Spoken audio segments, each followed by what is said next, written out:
Welcome and thank you for joining us for our Disability Power Series featuring the Honorable Senator Tammy Duckworth. This is Emily Blum speaking. I'm the Executive Director of Disability Lead. My pronouns are she, her, and an image description of me is that I am a white woman with brown wavy hair. I'm wearing tortoiseshell glasses and a black top and a bright pink necklace. In my virtual background appears the Disability Lead logo, which is a one-lined typeface made up of text that reads Disability Lead. And the T in disability is a plus sign made up with our three distinct colors, orange, fuchsia, and purple, all coming together. The plus sign symbolizes the positive impact that people with disabilities have in leadership roles and the importance of intersectional perspectives coming together as one. Also included in the virtual background is a pattern of disruption, which symbolizes our amazing network of positive disruptors. All people with disabilities who are using our power to create an equitable and inclusive society. To learn more about our work, who we are, what we believe, what we do, please visit disabilitylead.org. We are so excited to share our work and our stories with you. We sent out a guide on accessing key accessibility features in Zoom, and we have CART, ASL interpreters, and Spanish translation available today. If you have any challenges accessing these features, please connect with us via the chat box. My colleagues will be monitoring and responding. Thank you everyone for joining us this afternoon, including so many Disability Lead members and those who donated to support the accessibility of this program. If you are a person with a disability living in the Chicago region and are interested in joining our community, visit disabilitylead.org/apply to become a member or fellow in our 2022 Institute. All participants are in attendee mode only, but we encourage you to engage with us via social media using the hashtags #WeAreDisabilityLead and #PowerInfluenceChange. We have compiled so many great questions from all of you in advance, and I will be asking as many of them as time allows. Note this program will end promptly at 3:40 to accommodate the senator's schedule. Finally, today's nonpartisan conversation is presented in partnership with the Disabilities Fund at the Chicago Community Trust and Chicago Public Libraries, Diversability Advocacy, Women's History Month, and Asian American Pacific Islander committees. Okay, so on to the program. U.S. Senator Tammy Duckworth is an Iraq War veteran, Purple Heart recipient, and former Assistant Secretary of the U.S. Department of Veteran Affairs, who was among the first handful of Army women to fly combat missions during Operation Iraqi Freedom. Duckworth served in the Reserve Forces for 23 years before retiring at the rank of Lieutenant Colonel in 2014. She was elected to the U.S. Senate in 2016 after representing Illinois' 8th Congressional District for 2 terms. Senator Duckworth serves on several influential committees that give her an important platform to advocate for Illinois' working families, including the Armed Services Committee, the Environment and Public Works Committee, the Commerce, Science, and Transportation Committee, and the Small Business and Entrepreneurship Committee.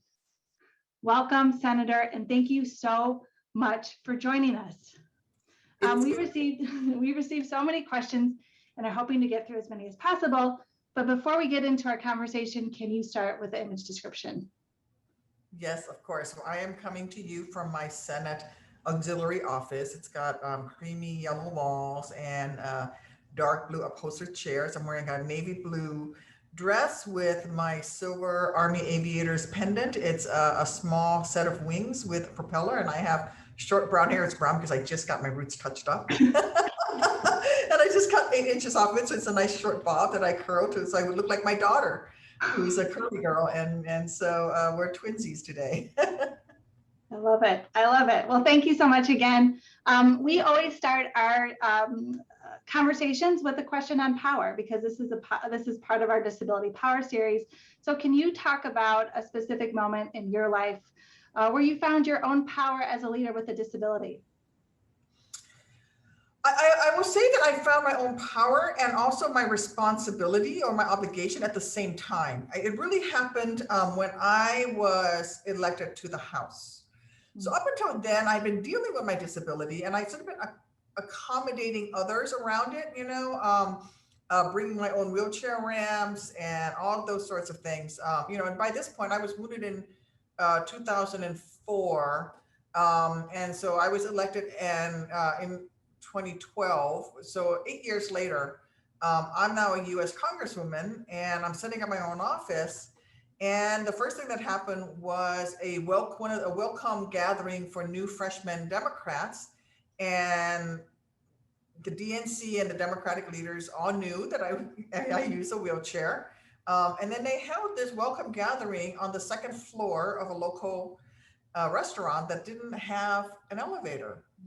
So I show up and they said, whoa, they said, we checked and it's accessible. Yes, it was accessible for me to get in, but they held it in a special event space that I could not go to. So I could not go and join the rest of the others. And a couple of congressmen, more senior members came down and sat with me so I wouldn't be by myself. And that's when I realized I needed to change things. I was part of the Progressive Party and I realized that my power is to say, if you want me to show up places, you better make sure it's completely ADA compliant. It is completely accessible, not just for someone in a wheelchair, but for all disabilities. And so as people started asking me to do events, or as I was planning events, I started telling people, we're not doing it. You want me there, you want me to show up, you want me to speak, you want me to help you raise money. I'm not coming unless it is fully accessible. They're like, but Tammy, you can wear your artificial legs and you can walk up these 3 steps. And I said, that's not the point.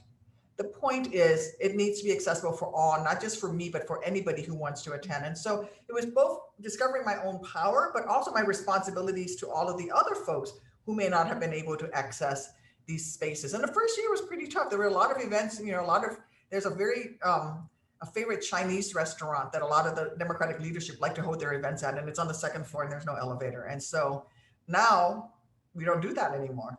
And that was part of me reclaiming my power, but also claiming my obligation to represent the disability community.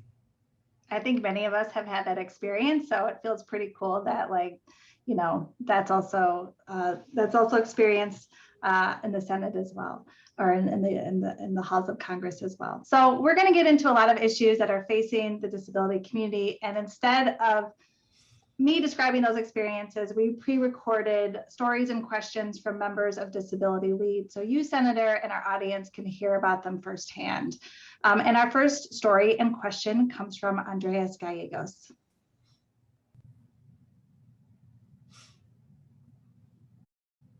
Good evening. I'm Andres Gallegos. I'm a Hispanic male. My pronouns are he, him, and his. I have exceedingly gray hair, fair complexion. I have on black square framed eyeglasses. I'm wearing a long sleeved white shirt with a plaid tie consisting of blue, tan, and red stripes. I'm speaking to you from my home office. I'm a board member of Disability Lead. I am a disability rights attorney, and as a result of your support, I am honored to serve as chairman of the National Council on Disability. Senator, on July 26th, we're going to celebrate the 31st anniversary of the Americans with Disabilities Act, our landmark civil rights legislation.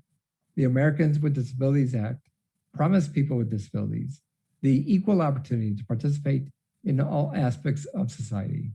We've seen, however, during the pandemic, where the ADA has fallen short. As we look to rebuild and recover from the pandemic, what can be done to enhance the ADA to fully live up to its promise? I'll end by encouraging you to run for president.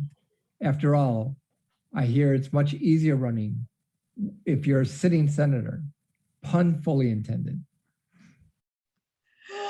Thank you so much for that question.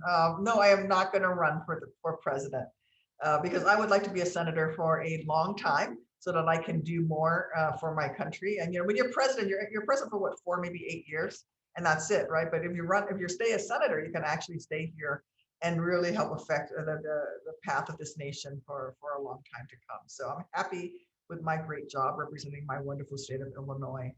I think there's several things we can do. I think that one thing that COVID-19 did was show us both some significant challenges we have in our country and really highlighted for the general population issues that are faced by members of the disability community, especially those who live in congregate facilities, those who people, experience much higher rates of infection from COVID-19 initially, who were not able to travel as easily to get tested or get vaccinations. So those were some of the challenges of it.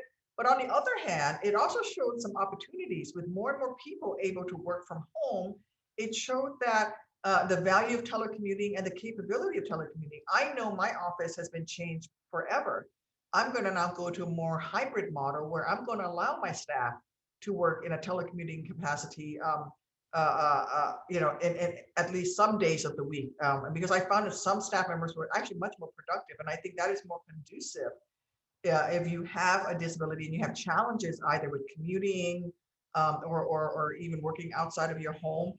That doesn't make you any less productive. It just means that the place where you're most productive doesn't have to be a cubicle in an office someplace, but the place where you can be most productive might be a home office set up for you. And we provided all of the equipment that all of our staff needed, everything from ergonomic considerations and specialty chairs and all of that to our staff. And we found that they were much more productive. So I see light coming out of COVID-19, somewhat of the positive lessons learned.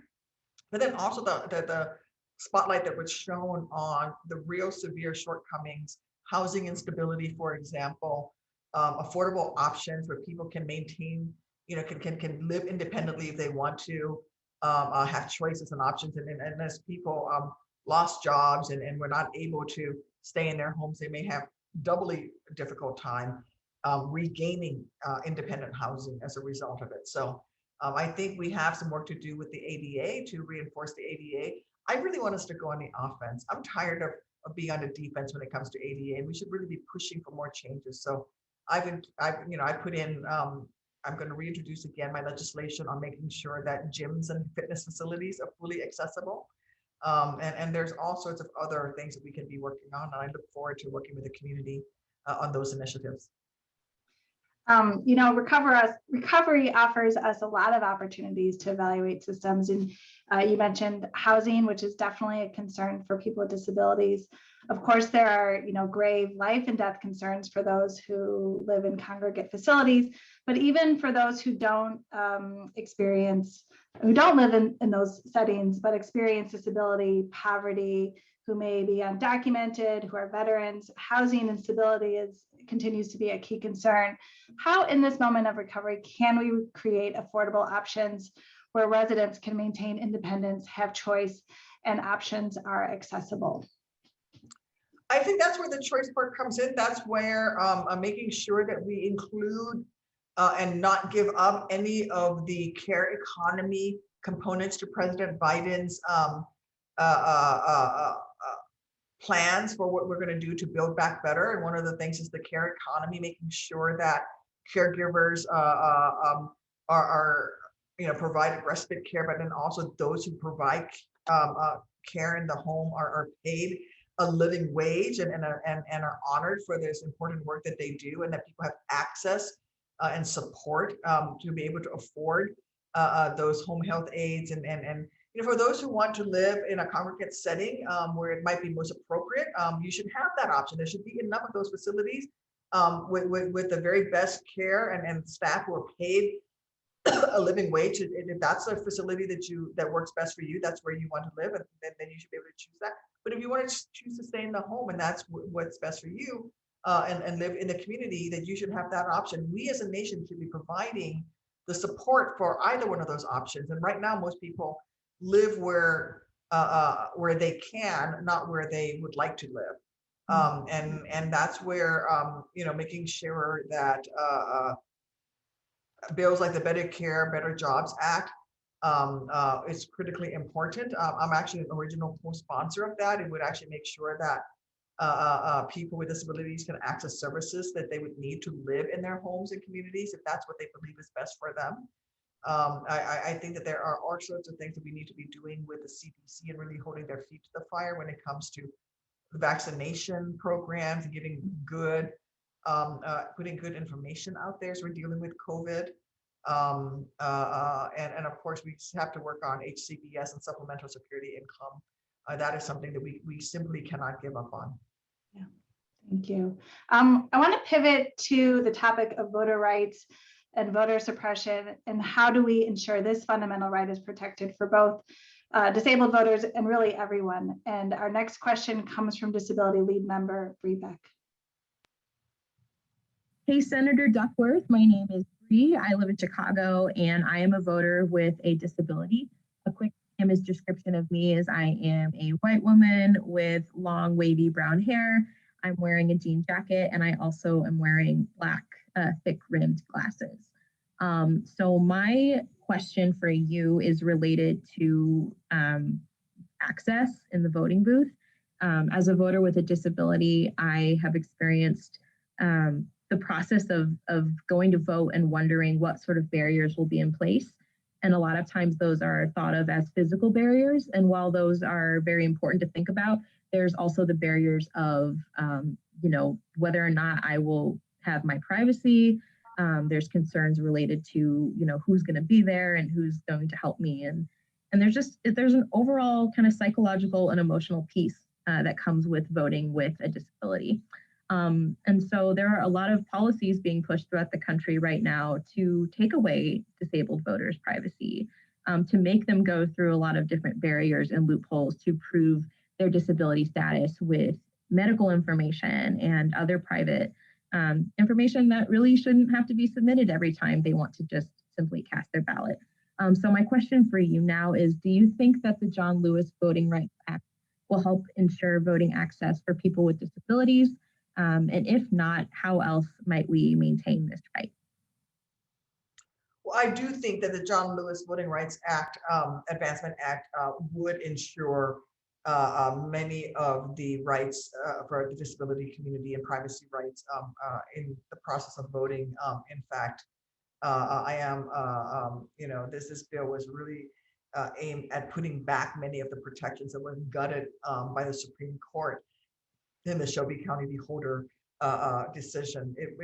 This bill would provide tools to provide to address discriminatory practices and to protect all Americans' rights to vote. Let me just say, anecdotally, the last time that I voted was just earlier this year, for my municipal elections for the mayor of my town. And I went to my regular polling station that I've been going to for 15, 16 years. And they didn't have a wheelchair accessible voting machine that was working. And it'd been down. I don't know how long it'd been down, but nobody bothered to fix it. So I actually, because I do wear a prosthesis, because I have my amputation on the left side is a below knee. I do wear my left prosthesis. I stood on one leg to vote. And luckily I'm strong enough and physically able to stand to vote, but it was painful by the time I sat down. And I've had people tell me that one person told me that she went in to vote and she's another wheelchair user at a different precinct. And there was a wheelchair accessible voting machine, but it was stuck on Chinese. Everything was in Chinese. So it's wonderful that we provide voting access in multiple languages, but you should be able to switch out. Luckily, one of the poll workers was a Mandarin speaking American woman, and she helped translate, but that takes away your privacy there, right? You got somebody there that you weren't planning. You don't know who this person is, and yeah, they're a poll worker, but now they're in there in the voting booth with you. So those are the kinds of things that we need to be addressing, as well as there should not be an increased burden on persons with disabilities to prove that you are disabled so that you can have access to ballot by mail, for example, or early voting. And those are all things that are protected under the John Lewis Voting Rights Advancement Act. And I will tell you that I will vote for people to expand people's access to vote any day over choosing to protect the rights of 100 senators to maintain the filibuster. So I am fully supportive of ending the filibuster in order to pass the Voting Rights Act, Senate Bill 1. Thank you.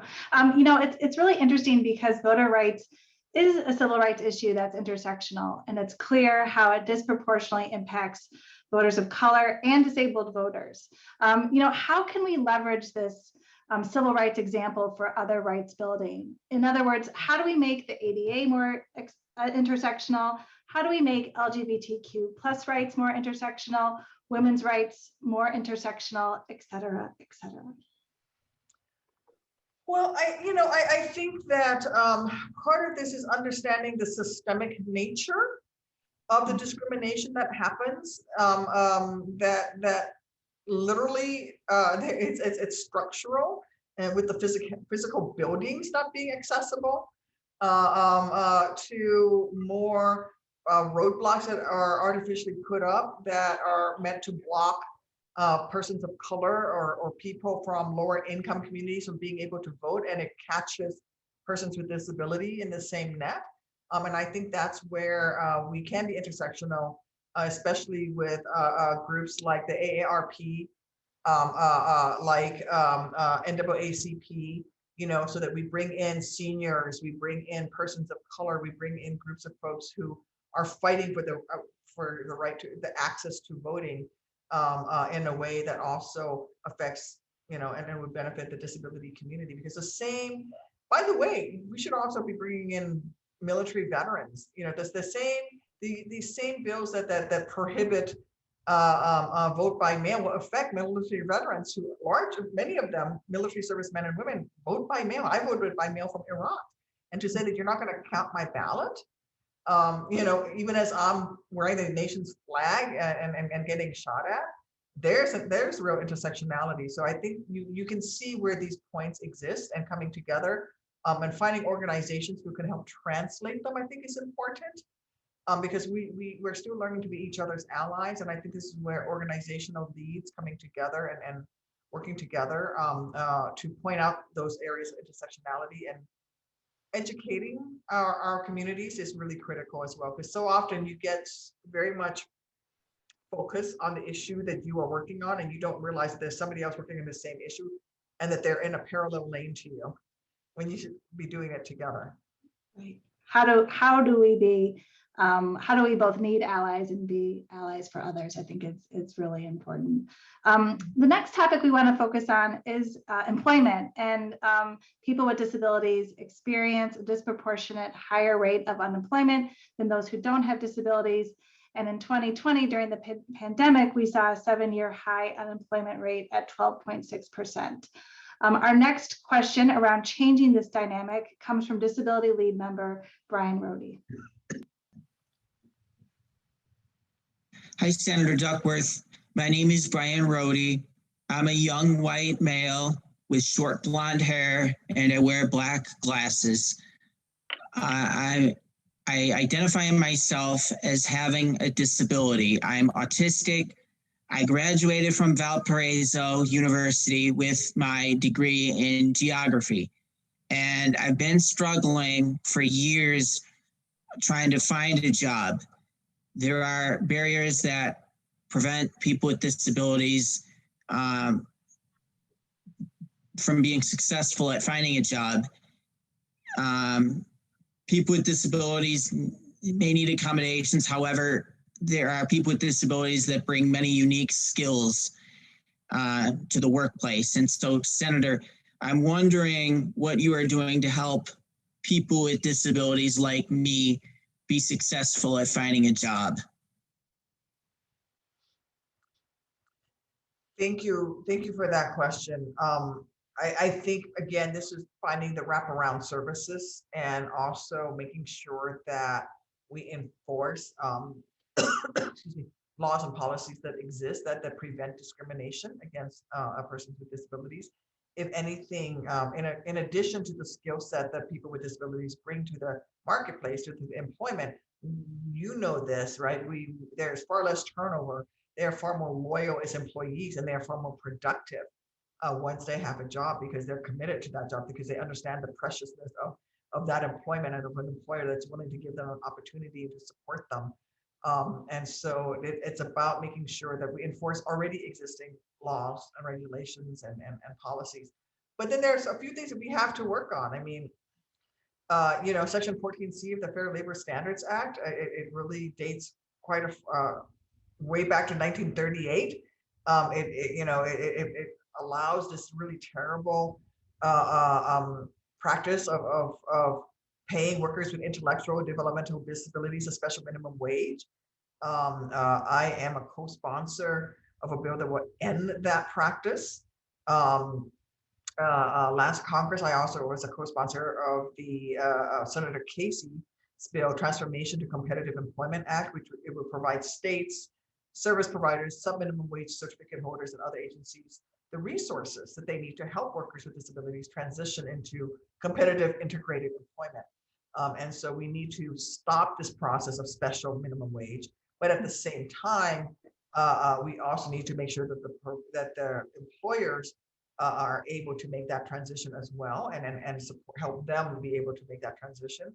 I also think that anything that we can do to help incentivize employers who hire persons with disabilities is a positive thing. I mean, it could be something as simple as, you know, every time I go and I meet with a Fortune 500 company and I talk to them about their board members, you know, I do, and I say, so how many of your board members are people of color or persons with disabilities? And they'll say, I don't know. And I said, well, then you need to keep track of this. The next time I come to talk to you, I want to know. And once you start keeping track and people know that you're watching, then they start to pay attention to it. It's why I included in the latest service transportation bill language that requires Amtrak to have on its board a person with disability. And they pushed back and said, well, what about just having someone who's responsible for disability issues? I said, no. I want a board member who is not only an expert in the field, but is also themselves a person living with a disability to be on that Amtrak board. And that is actually in the highway bill that just passed out of committee, and we're hoping that, you know, that whole thing will get picked up and passed into law. So those are the kinds of things we need to be working on. And then again, it's for those private employers, making sure that they know that we're watching and holding them accountable for it is critically important. And I'm very supportive of anything that we can do to incentivize folks. But I will tell you, once employers hire someone with a disability, they themselves see the benefits because they're like, wow, this person is really loyal. Wow, this person is really productive. Wow, I don't have to spend money training new people all the time because there's such low turnover. So they see the benefits themselves once they take a chance. Mm-hmm. Hand in hand with employment is, of course, wealth building. And that is another aspect that's incredibly challenging and remains inequitable for many people with disabilities. You mentioned sub-minimum wage and eliminating that, but also, the requirements of essentially poverty to maintain life-sustaining benefits. In general, we have difficulty accessing wealth. And with lack of wealth comes lack of power. Can you talk about your efforts to both fundamentally change these systems and build wealth among people with disabilities? Yeah, I think this is the ABLE Act was supposed to address this a little bit, right? So that you don't you're not forced to draw down all of your money, all of your savings in order to access the much needed support in order to live a productive, rewarding life that you want to live in the manner that you want to live. But we force people artificially, even if they are not already struggling, but we force people into poverty by saying, well, you can't get help if you don't do this. And this is also part of making sure that we really overhaul our healthcare system and our family and care economy. This goes back to what President Biden was talking about and has been talking about, which is we have to fix our nation's care infrastructure, our family infrastructure as well, so that people can indeed access the help that they need to live as productive a life as they want to live without having to, artificially draw down into poverty. So I'm fully supportive of those efforts.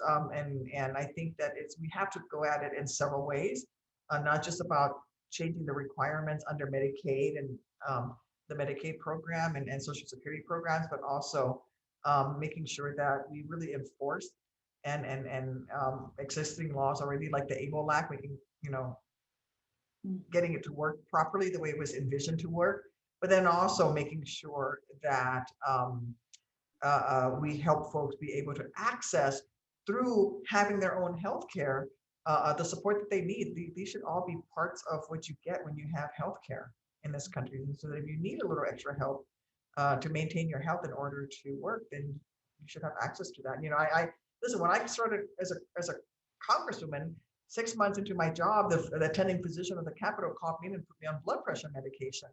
And then he says, it happens to every congressperson at the 6-month mark. And then when I became a senator, he doubled the dosage. And if I was able to access the prescription medication in order to do my job, to keep me healthy so I can do my job as a congressman or as a senator, we should all be able to access whatever that care is or whatever that support is, whether it's transportation infrastructure or having someone to help you, with daily tasks.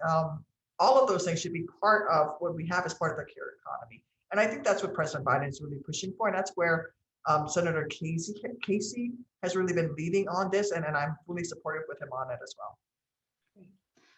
Thank you. Our final question centers the intersection of racism and ableism and comes from Disability Lead member Azima Akram. Hi, Senator Duckworth. My name is Azima Akram, and I'm an administrative law judge at the Illinois Human Rights Commission. I'm also hard of hearing. A brief image description of myself.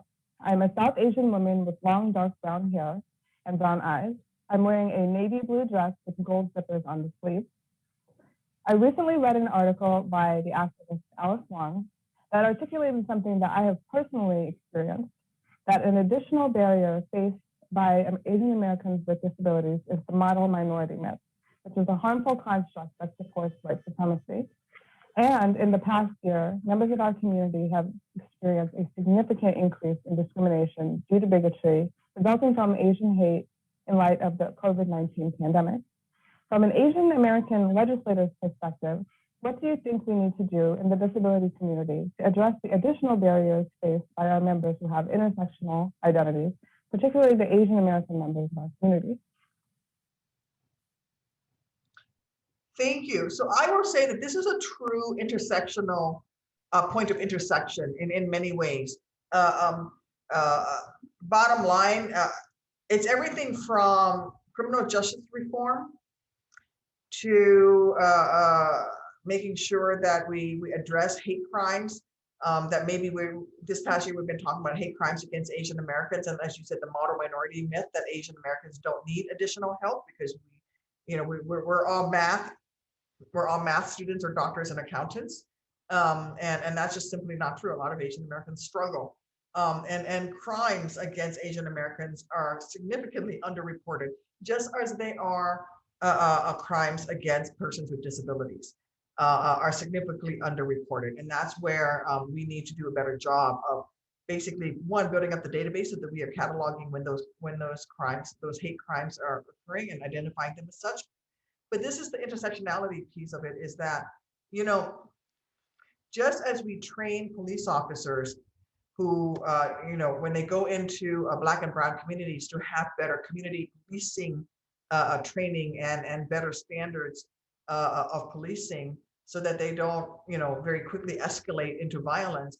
Those same police officers have to be trained on persons with disabilities. Yes, Black and Brown members of our society are shot more often by police officers and are the victim of police violence more often than others of other communities. But so are people who are hard of hearing, because those police officers don't know that you're hard of hearing. So they come in and they're shouting orders, and someone who with a hearing disability is not answering, or someone who is autistic is not answering in the normal way or the expected way. And that very quickly escalates.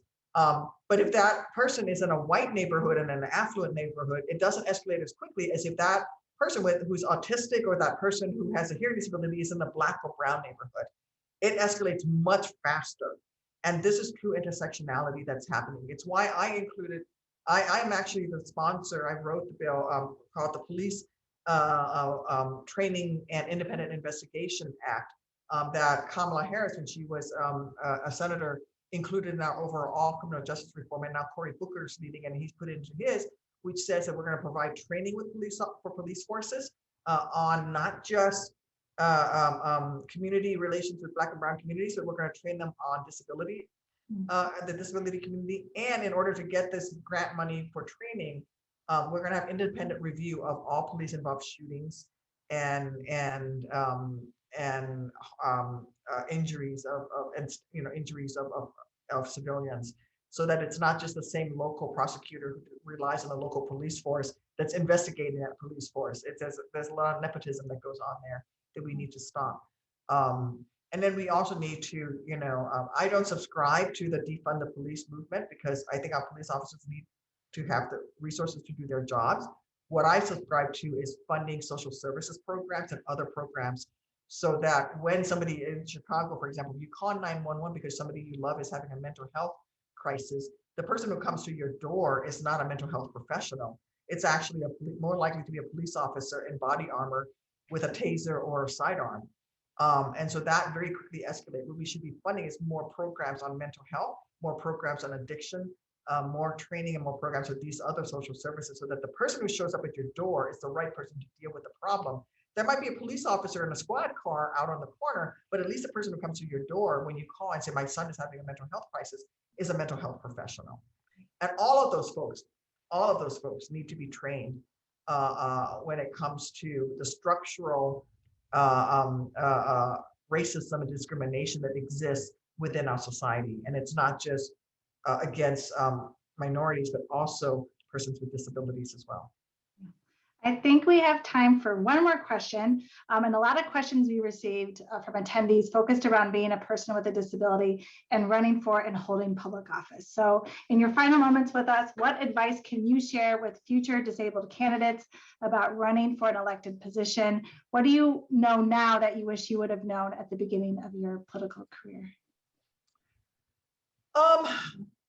You know, things are a little bit different now because there are more persons with disabilities who have now achieved office, you know, and I think the key thing is to just be yourself. My first run that I ran and lost for Congress, I was just fresh. I literally left Walter Reed Army Hospital early against doctor's orders in order to run for Congress. So I was within, you know, 10 months of having, 11 months within, sorry, I was 13 months from being wounded and about 10 months from when I first got my first set of prosthesis. And I was still trying to present myself as able-bodied. So I was, you know, I wore my legs all the time. I walked everywhere. I didn't really let people see my legs as much. And I was trying to present in that way. And I realized that was just a lot of effort for no reason. And in fact, it was more powerful for people to see me as who I am. And so being true to yourself is what I would say to people.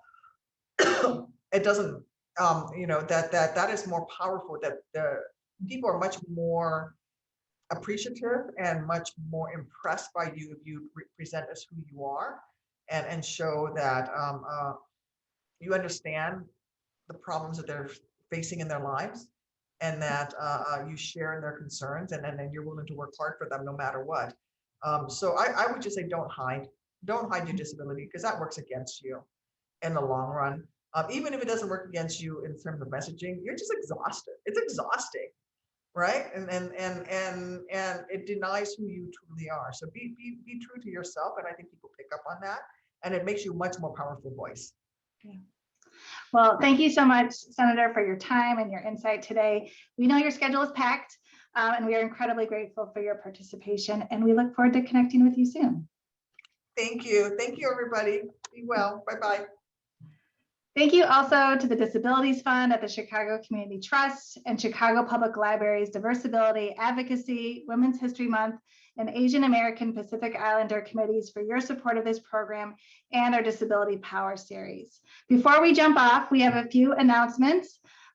Join our network of positive disruptors. If you are a person with a disability living in the Chicago region and are interested in joining our community, visit disabilitylead.org/apply to become a member or a fellow in our 2022 Institute. If you would like to continue to see Disability Lead produce accessible events like these, please consider contributing to our program at disabilitylead.org/donate. And finally, stay engaged with us. Follow us on social media. We're on Facebook, Twitter, LinkedIn, and learn about our work, and make sure you don't miss events like today's. Thank you and have a wonderful afternoon.